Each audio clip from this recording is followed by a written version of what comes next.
China that is polluting the rivers, but how often do you find out about that?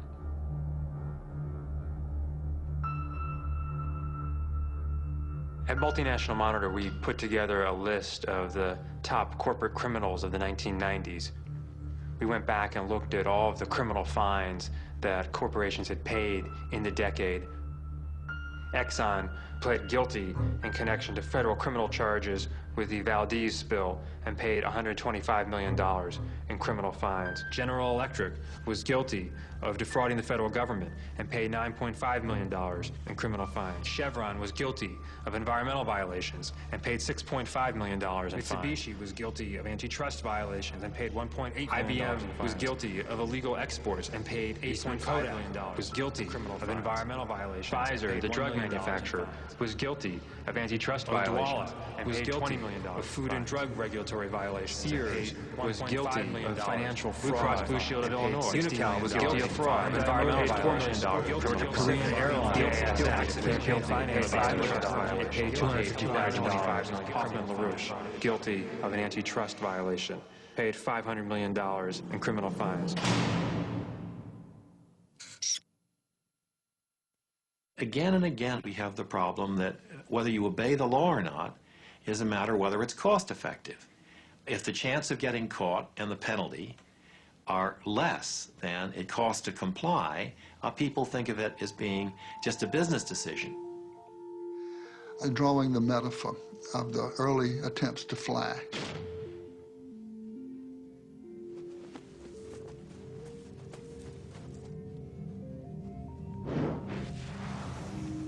The man going off of a very high cliff in his airplane with the wings flapping, and the guy is flapping the wings, and the wind is in his face, and this poor fool thinks he's flying, but in fact he's in free fall, and he just doesn't know it yet because the ground is so far away. But of course the craft is doomed to crash. That's the way our civilization is. The very high cliff represents the virtually unlimited resources we seem to have when we began this journey. The craft isn't flying because it's not built according to the laws of aerodynamics, and it's subject to the law of gravity. Our civilization is not flying because it's not built according to the laws of aerodynamics for civilizations that would fly. And of course, the ground is still a long way away, but some people have seen that ground rushing up sooner than the rest of us have. The visionaries have seen it and have told us it's coming. There's not a single scientific peer-reviewed paper published in the last 25 years that would contradict this scenario. Every living system of Earth is in decline. Every life support system of Earth is in decline.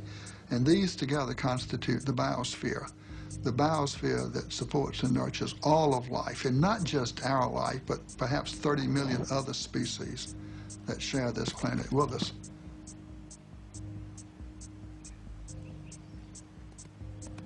The typical company of the 20th century, extractive, wasteful, abusive, linear in all of its processes, taking from the earth, making, wasting, sending its products back to the biosphere, waste to a landfill. I myself was amazed to learn just how much stuff the earth has to produce through our extraction process to produce $1 of revenue for our company. When I learned, I was flabbergasted.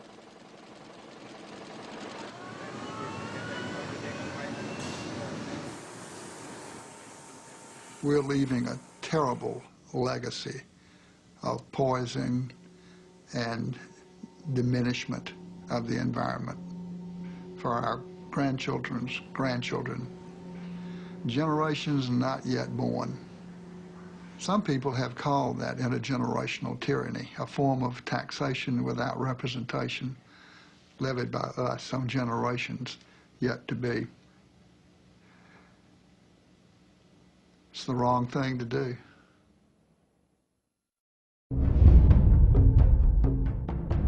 Canada's most popular documentary, The Corporation. now on DVD.